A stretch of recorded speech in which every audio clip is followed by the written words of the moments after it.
terima nikah dan kawinnya Yulita Abdulakim binti Wahyu Abdulakim almarhum dengan mas kawin tersebut dibayar tunai.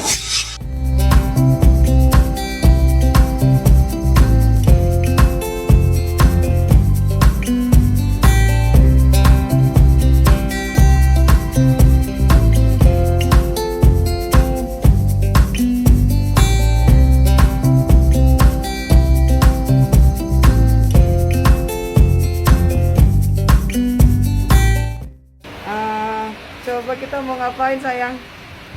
Oh, nikah Nikahnya sama siapa? sama kamu lah.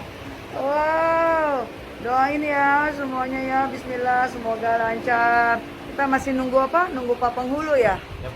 Nunggu Pak Penghulu, oke.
Untuk make up natural diajarin sama anaknya, ya tidur anaknya di belakang karena ceritanya kita mau pemotretan dan aku kepengen ngimbangin dia nih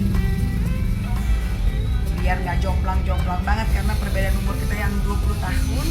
Mudah-mudahan masih cocok ya kita foto-foto berdua.